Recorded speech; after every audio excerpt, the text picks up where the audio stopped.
Alhamdulillah, alhamdulillahi ala ihsanih, wa syukru lahu ala taufiqihi wa amtinanih. Ashhadu an la ilaha illallah wahdahu la syarika lahu ta'ziman li sya'nih. Wa ashhadu anna nabiyyana Muhammadan abduhu wa rasuluhu ad-da'i ila ridwanih. Allahumma salli wa sallim wa barik alaihi wa ala alihi wa ashabihi wa ikhwanih.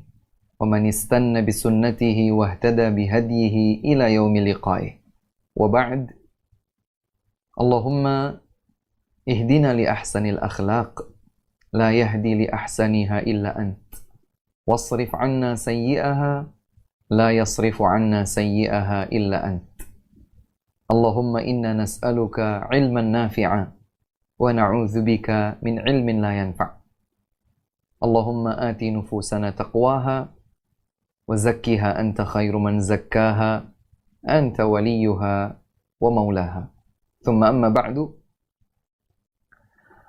Para pemirsa di mana saja Anda berada rahimakumullah, saudara-saudariku, sahabat-sahabatku yang kami cintai karena Allah Subhanahu wa taala.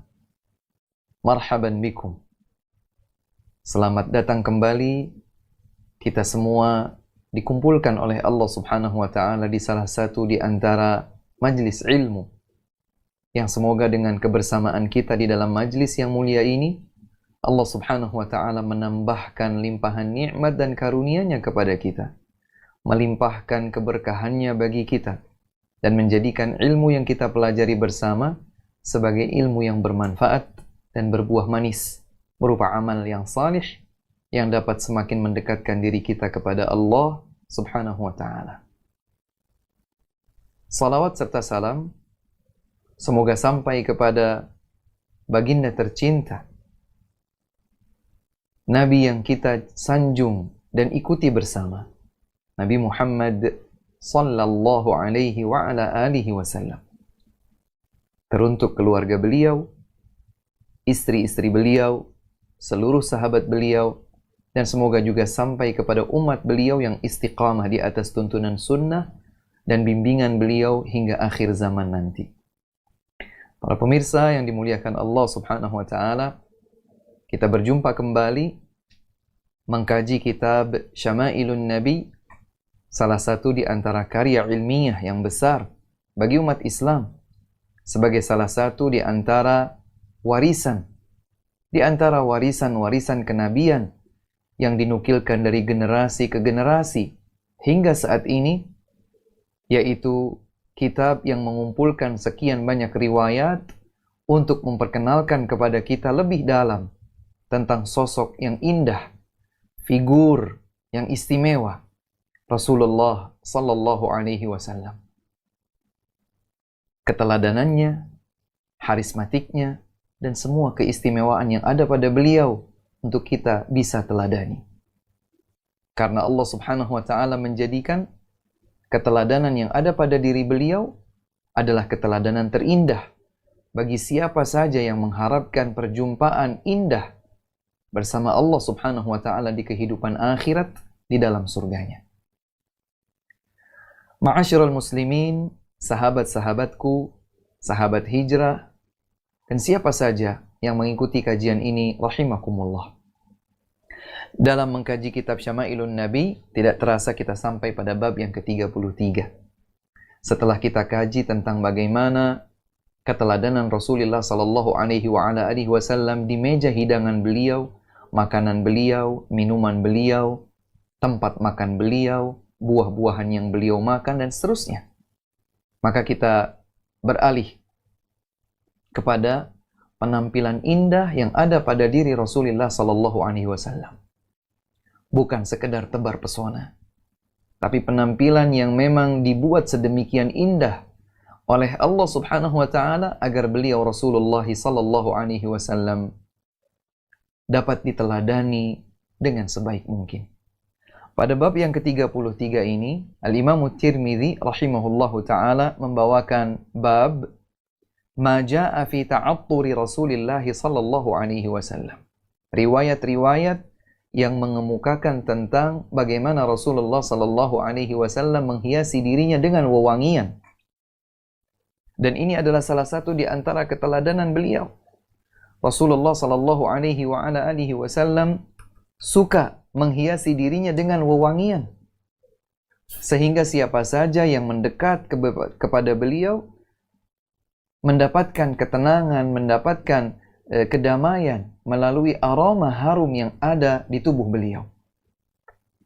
Bahkan di dalam sebuah hadis yang diriwayatkan oleh Al-Imam Ahmad dalam kitab Musnadnya dari Anas bin Malik radhiyallahu taala anhu, Rasulullah sallallahu alaihi wasallam bersabda, "Hubbiba ilayya ad-dunya, hubbiba ilayya minad dunya an-nisa'u wat-tibu, wa ju'ilat qurratu 'aini fis shalah."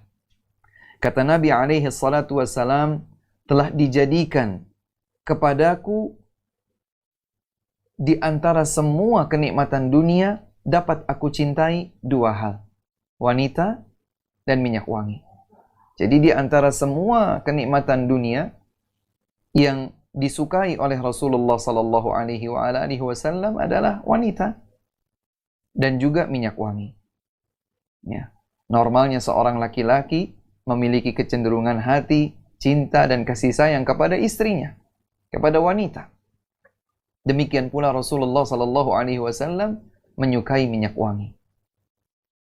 Karenanya tentu berdasarkan hadis ini mereka kaum LGBT ya yang menyukai penyimpangan dalam seksualitas baik sesama jenis atau yang semisalnya, wal'iyadzubillah, mereka tidak memiliki keteladanan dari Rasulullah sallallahu alaihi wasallam.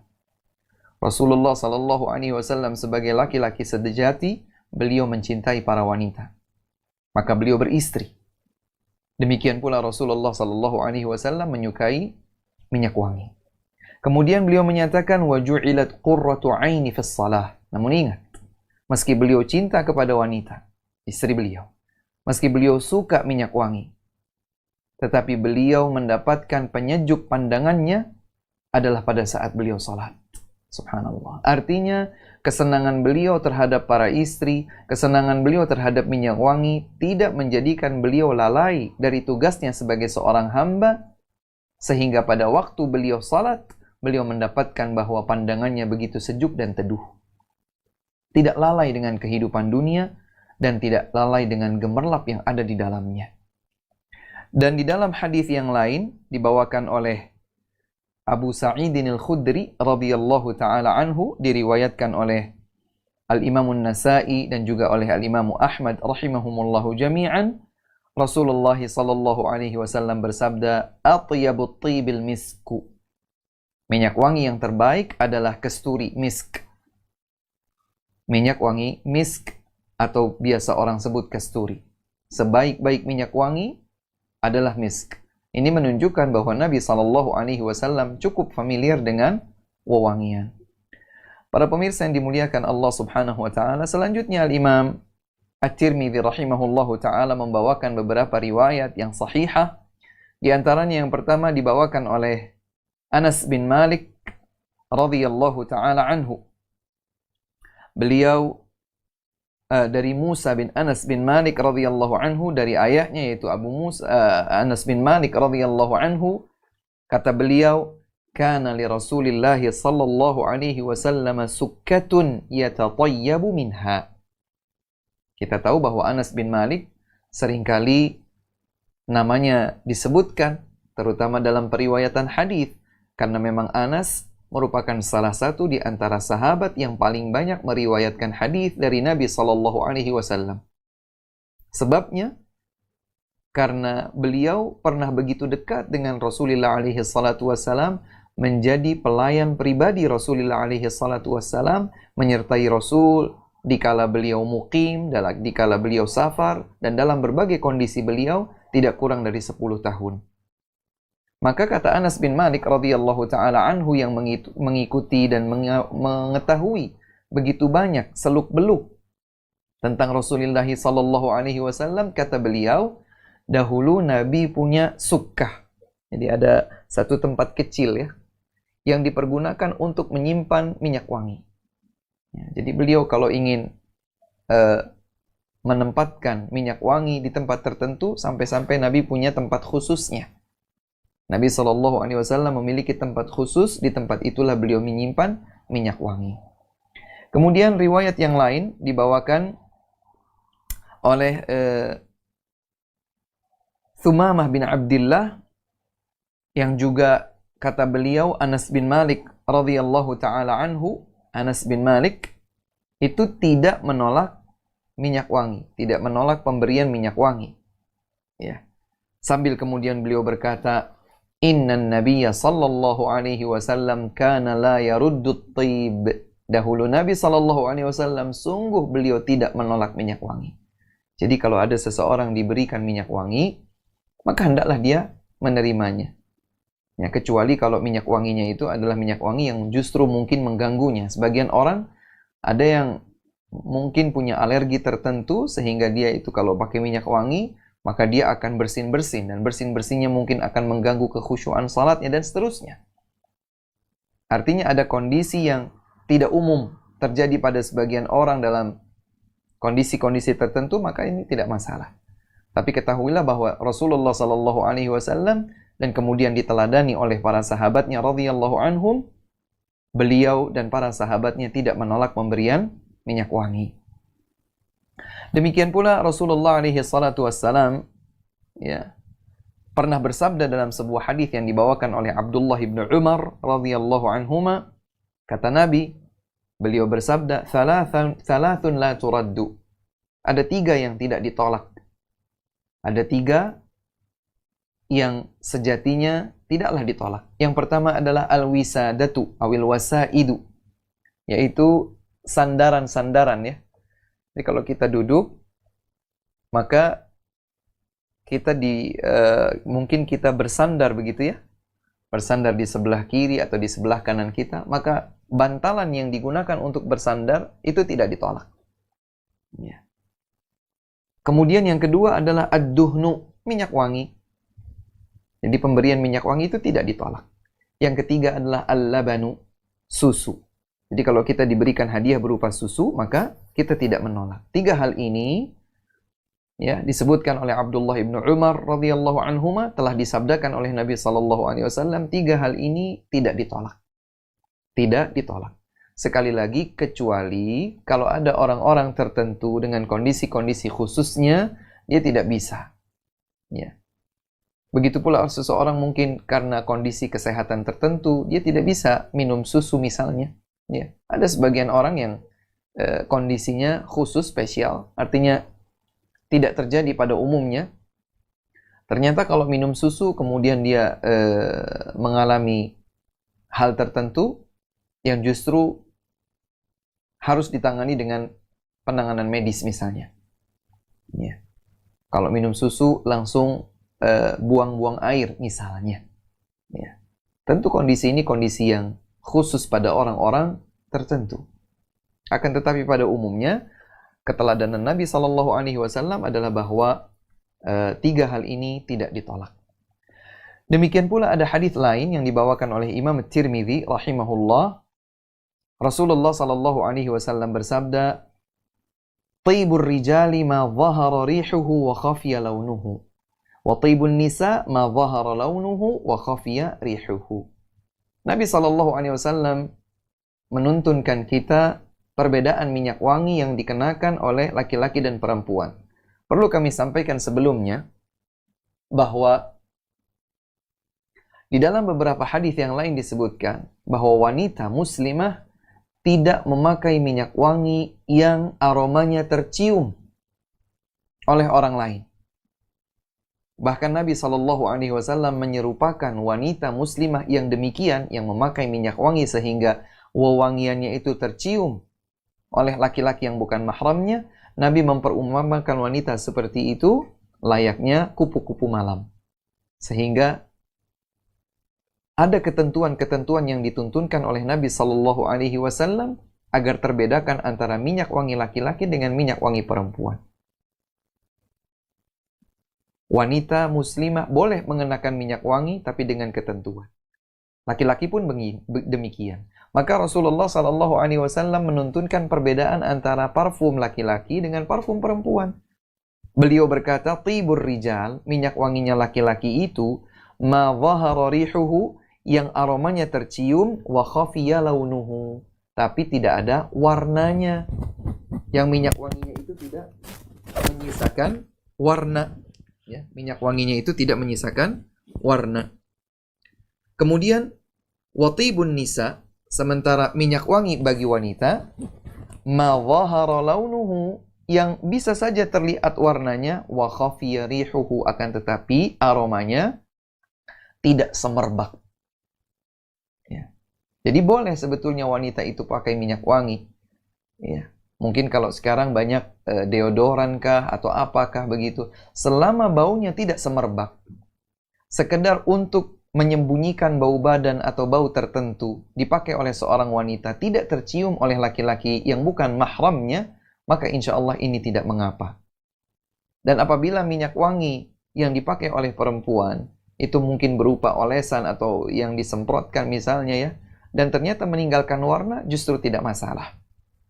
Ada warnanya, namun harumnya tidak semerbak.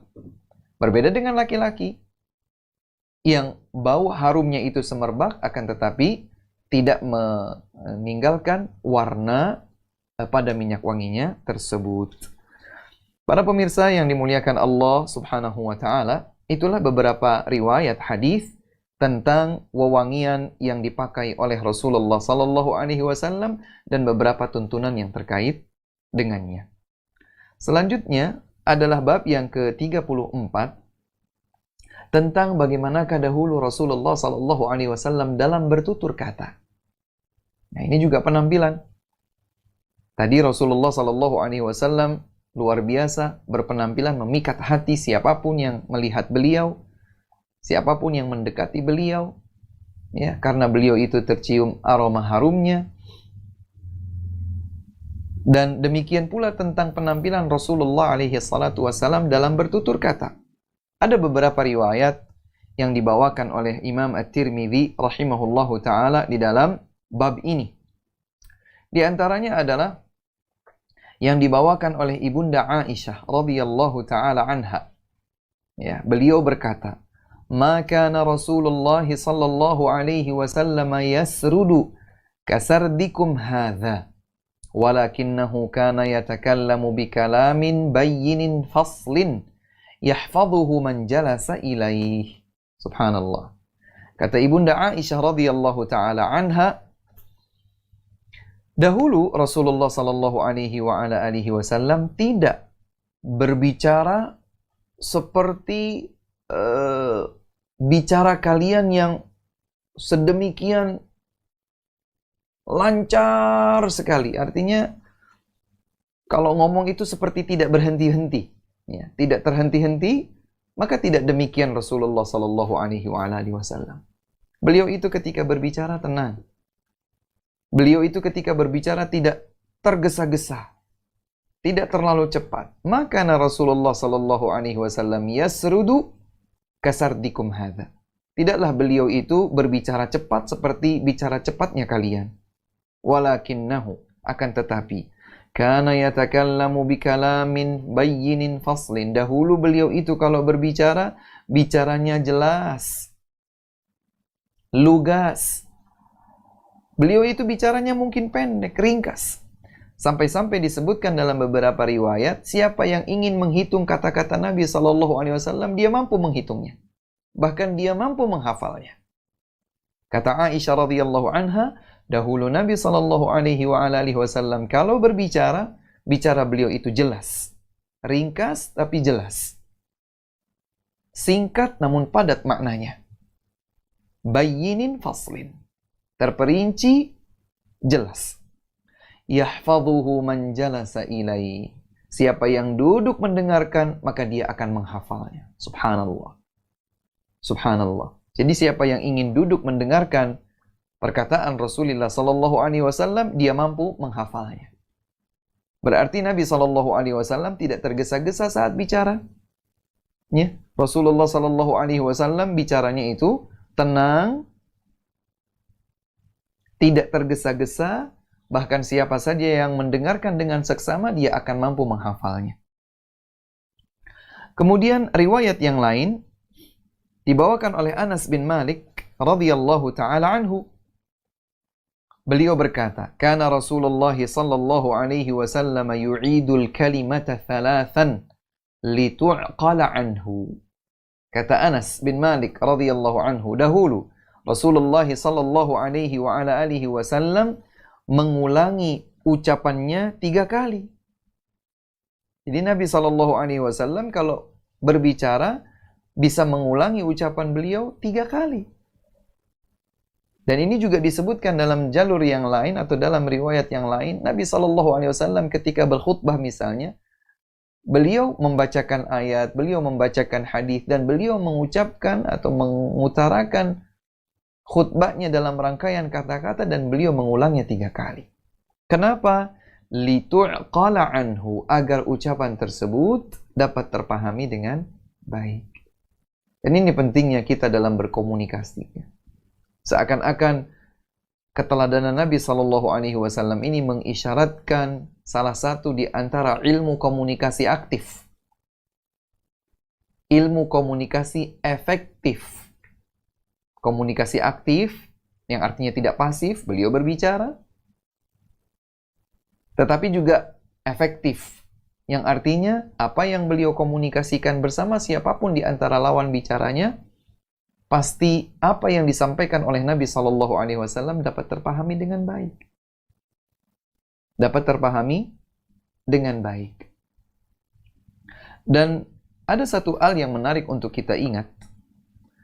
Di dalam hadis yang lain, yang juga sahih, Rasulullah sallallahu alaihi wasallam pernah menyatakan, "Inna minal bayani la sihra." Sesungguhnya di antara berbagai bentuk penjelasan orang, ada yang betul-betul bisa menyihir. Maksudnya menyihir itu dapat mempengaruhi sedemikian hebat siapapun yang mendengarnya. Jadi Rasulullah sallallahu alaihi wasallam menjelaskan bahwa di antara manusia ada memang yang mampu berretorika sehingga tatkala dia bicara, lawan bicaranya atau orang yang mendengarkannya langsung seperti tersihir, terbawa dengan apa yang disampaikan. Oleh sebab itu kita perlu berhati-hati, karena kalau seandainya penjelasan yang sedemikian retoris sehingga mampu menyihir dan membawa orang menggiring kepada sesuatu, sebuah opini dan seterusnya, kalau ternyata itu positif, itu adalah ilmu, itu berdasarkan ayat dan hadis, sesuai dengan pemahaman as-salafus salih, maka tidak masalah. Masalahnya adalah ketika seseorang menjelaskan dengan ilmu retorika, sehingga dia mampu seakan menyulap kondisi jamaahnya, audiensnya, untuk mendengarkan apa yang disampaikan, ternyata yang disampaikannya adalah sebuah kekeliruan, satu kebatilan. Wal'iyadzubillah.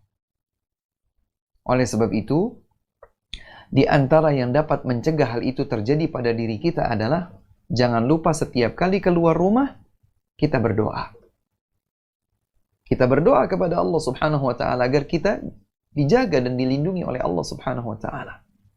Bismillahi tawakkaltu 'ala Allah, la haula wa la quwwata illa billah. Dijelaskan oleh Nabi sallallahu alaihi wasallam, barang siapa yang keluar rumah dengan membaca doa ini, Bismillahi tawakkaltu 'ala Allah, la haula wa la quwwata illa billah, maka dia akan mendapatkan perlindungan. Dia akan mendapatkan kecukupan. Dia akan mendapatkan keselamatan. Ufiya wa wuqiya wa kufiya. Dia akan mendapatkan perlindungan, dia akan mendapatkan keselamatan, dan dia akan diberikan kecukupan oleh Allah Subhanahu wa Ta'ala. Dalam riwayat yang lain, Nabi SAW ketika keluar rumah, beliau membaca doa sambil melihat ke arah langit. Allahumma inni a'udzubika an adilla au udalla au azilla au uzalla au adlima au udlama au ajhala au yujhala alayya. 4 hal. Ya Allah, aku berlindung diri kepada Engkau dari tersesat dan disesatkan oleh orang lain, tergelincir atau digelincirkan oleh orang lain, berbuat zalim atau dizalimi oleh orang lain, dan aku berlindung diri kepada Engkau ya Allah dari berbuat kebodohan atau dibodohi oleh orang lain. Dengan seperti ini, memohon perlindungan kepada Allah Subhanahu wa taala, Allah akan menjaga. Termasuk jika kita kemudian mendengarkan atau menyaksikan sebuah kebatilan disampaikan sedemikian hebat oleh seorang retoris sehingga mampu untuk menyihir siapapun yang mendengarnya. Ustadz, bagaimana kalau saya tidak harus keluar rumah, saya duduk di dalam rumah, saya saksikan layar lebar misalnya, untuk melihat, mendengarkan, menyimak, mengkaji, dan ternyata penjelasan itu adalah kebatilan namun dikemas sedemikian indah oleh pematerinya. Bagaimana saya tidak harus keluar rumah untuk baca doa tersebut? Baca zikir pagi dan sore. Baca zikir pagi dan sore. Oleh sebab itu, kepada siapa saja ya, yang dianugerahi oleh Allah Subhanahu wa taala ilmu, maka hendaklah ia bersemangat untuk menyampaikannya kepada orang lain agar kebenaran itu bisa sampai kepada masyarakat luas. Karena Nabi sallallahu alaihi wasallam bahkan sampai mengulangi penyampaian apa yang beliau sampaikan, diulangnya sampai 3 kali. Para pemirsa yang dimuliakan oleh Allah Subhanahu wa taala, kemudian ada hadis yang sebetulnya manakala diteliti oleh para ahli hadis, hadis ini tidak lepas dari berbagai permasalahan riwayat. Ada problem-problem riwayat, ada trouble-trouble validitas sanad riwayat, dan sebetulnya hadis ini juga disebutkan di awal kitab ya, pada saat Imam At-Tirmidzi rahimahullah sedang menjelaskan tentang bagaimanakah sosok Rasulullah alaihi salatu wassalam. Ya, disebutkan hadis ini dibawakan oleh Hindun bin Abi Halah, Hind bin Abi Halah, ya, yang kemudian beliau menyebutkan apa yang beliau dapatkan tentang Rasulullah sallallahu alaihi wasallam, dan yang berhubungan dengan pembahasan kita ini bahwa dahulu Rasulullah sallallahu alaihi wasallam yatakallamu bi jawami'il kalim, kalamuhu faslun la fudula wala taqsira, laisa bil jafi walal mahin. Disebutkan dalam riwayat ini bahwa Rasulullah sallallahu alaihi wasallam ketika berbicara, beliau itu layak untuk disebut sebagai seseorang yang memiliki jawami'ul kalim. Apa itu jawami'ul kalim? Jawami'ul kalim itu artinya ucapan yang sedemikian ringkas tapi memiliki makna yang luas. Mungkin ucapannya sedikit, ya, bisa dihitung dengan jari.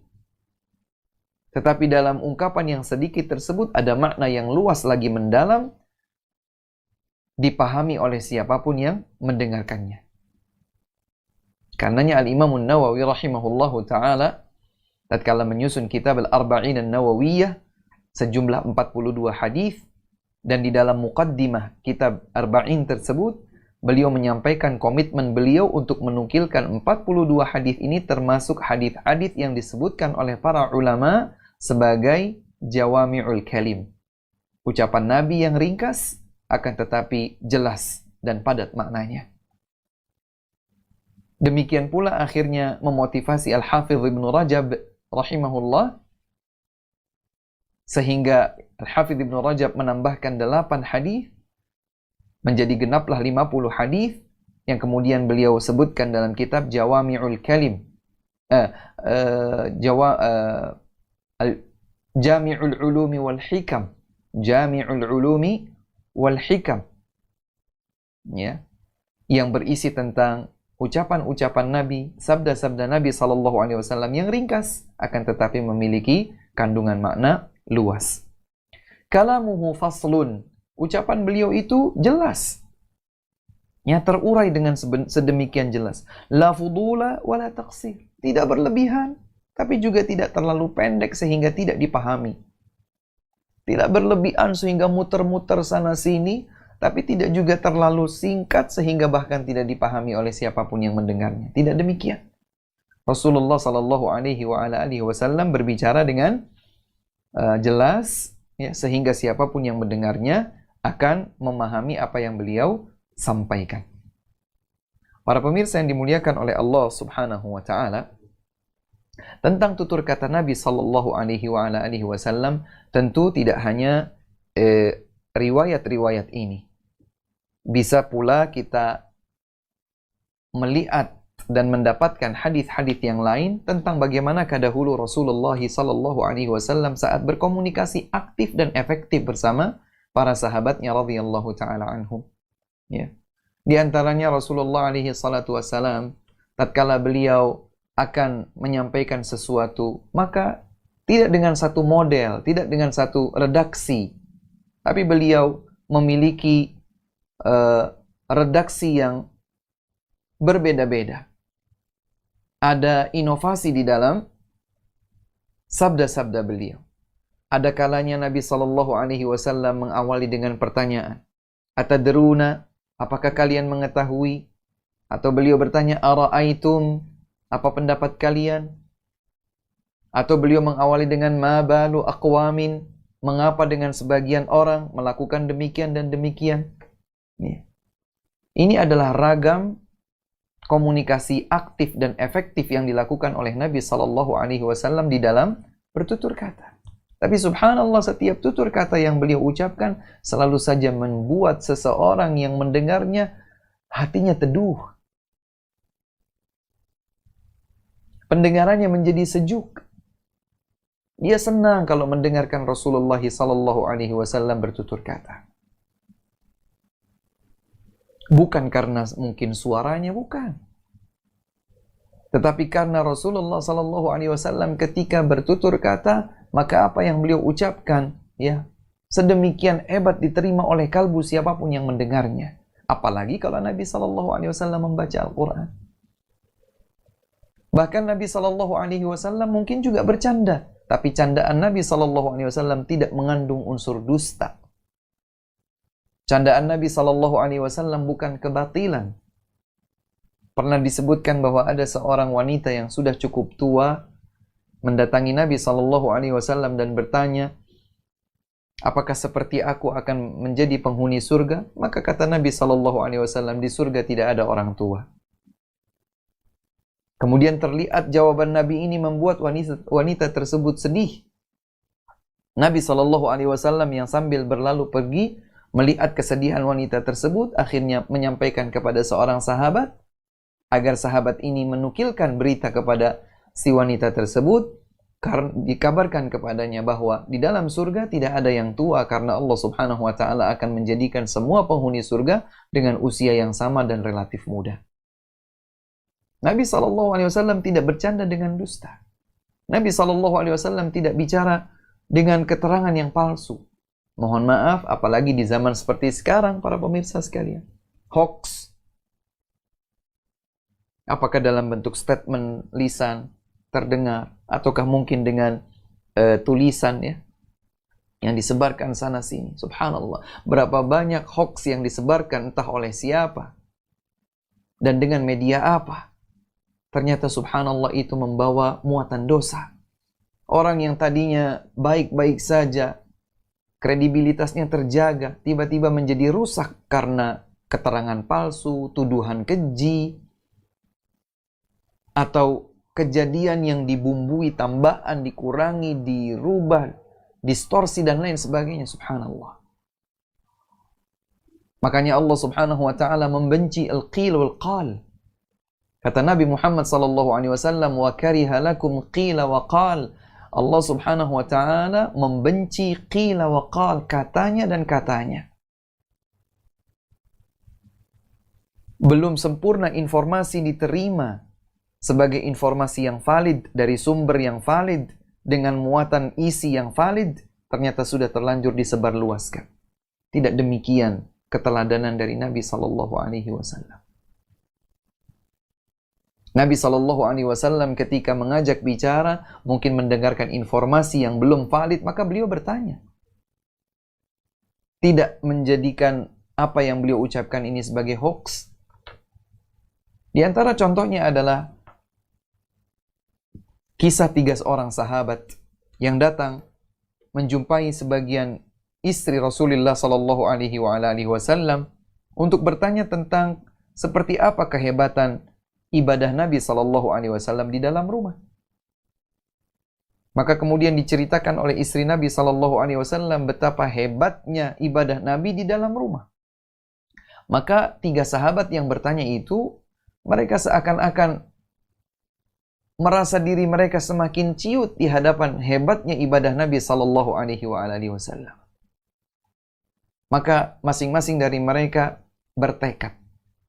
Yang pertama berkata, aku akan selalu salat malam sepanjang malam. Sepanjang hidupku, setiap malam aku akan salat, aku tidak tidur di malam hari. Kemudian yang kedua berkata, aku akan puasa sepanjang tahun. Jadi bukan sekedar puasa Ramadan 30 hari ya. 12 bulan setiap hari sepanjang 1 tahun dia akan berpuasa. Sementara yang ketiga, dia berkata, aku tidak akan menikah dengan wanita. Kemudian ketiganya berlalu pergi. Tidak lama setelah itu kemudian Rasulullah SAW mendengarkan informasi tentang ketiga orang tersebut dengan statement tekad mereka masing-masing. Apakah Nabi langsung judge? Tidak, Nabi tidak langsung justifikasi. Nabi tanya kepada mereka, antumul ladzina qultum kadza wa kadza? Apa benar kalian yang telah berkata demikian, demikian, dan demikian? Tatkala jawabannya adalah benar, wahai Rasul, kami telah mengucapkan itu, maka kemudian barulah Rasulullah SAW meluruskan kekeliruan mereka. Statement mereka itu keliru. Karena mendekatkan diri kepada Allah Subhanahu wa Ta'ala tidak hanya sekedar dengan semangat, tetapi juga harus sesuai dengan tuntunan yang membuat Allah Subhanahu wa Ta'ala ridha kepada pelakunya. Sesuai dengan risalah yang dituntunkan oleh Rasulullah sallallahu alaihi wasallam. Intinya bahwa Rasulullah sallallahu alaihi wasallam bukan seseorang yang mengajarkan kita untuk melakukan hoax. Bahkan Rasulullah sallallahu alaihi wasallam mengabarkan kepada kita bahwa Allah benci terhadap qil, qal, katanya dan katanya, informasi yang disebarkan, tapi ternyata itu adalah dusta belaka. Dan dalam hadis yang diriwayatkan oleh Al-Bukhari dan Muslim dari sahabat mulia Abu Hurairah radhiyallahu taala anhu, Rasulullah sallallahu alaihi wasallam menyatakan, "Innar rajula la yatakallamu bi kalimatin la yulqi laha balan, alqallahu biha fin nari ab'ada ma bainal masyriq wal maghrib." Seorang hamba sungguh telah bertutur kata dengan satu kata saja. Dia tidak pedulikan satu kata tersebut. Dia tidak filter terlebih dahulu. Apakah ini kata-kata yang baik atau yang buruk, dicintai Allah, diridhoi Allah, atau dimurkai Allah. Dia tidak pikirkan itu. Dia berucap saja. Apa kata Nabi SAW? Akibat satu ucapan tersebut yang dia tidak pedulikan, akibatnya Allah Subhanahu wa Ta'ala melemparkannya. Disebabkan satu kata yang Allah benci tersebut, Allah akan lemparkan hamba ini ke dalam neraka dengan jauh lemparan, bahkan lebih jauh daripada jarak antara barat dan timur. Allahu Akbar. Itu para pemirsa yang dimuliakan Allah Subhanahu wa Ta'ala, saudara-saudariku yang kami cintai karena Allah Subhanahu wa Ta'ala, teladanilah Rasulullah sallallahu alaihi wasallam dalam bertutur kata. Beliau tidak bicara kecuali kebenaran. Beliau tidak bicara kecuali kebaikan.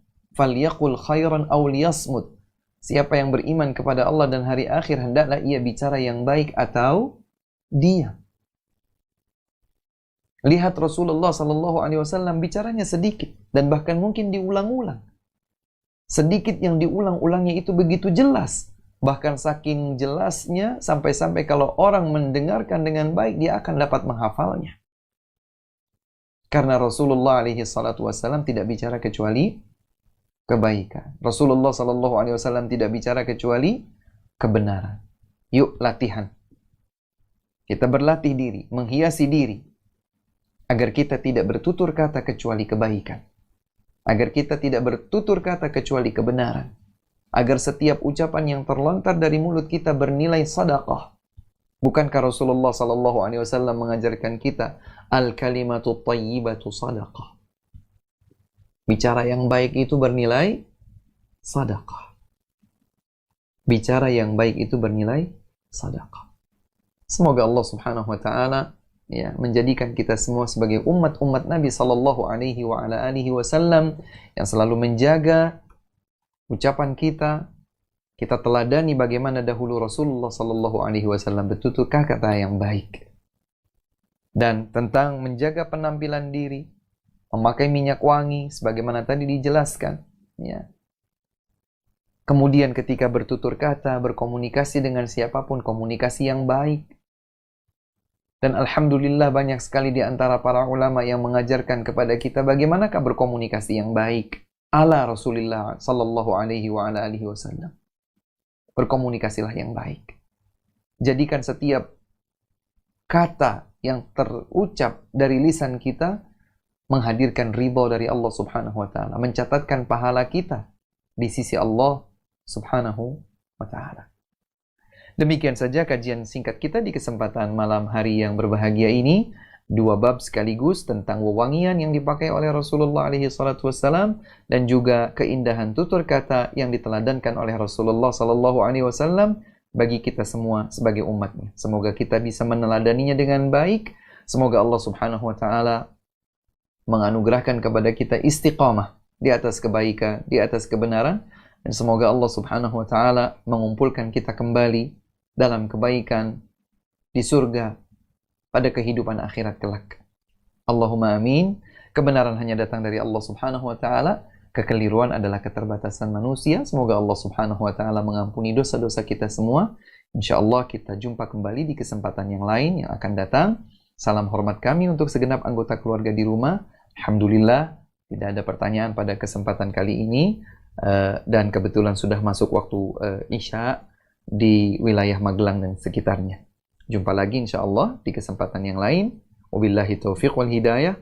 Subhanakallahumma rabbana wa bihamdika asyhadu an la ilaha illa ant astaghfiruka wa atubu ilaik. Wassalamualaikum warahmatullahi wabarakatuh.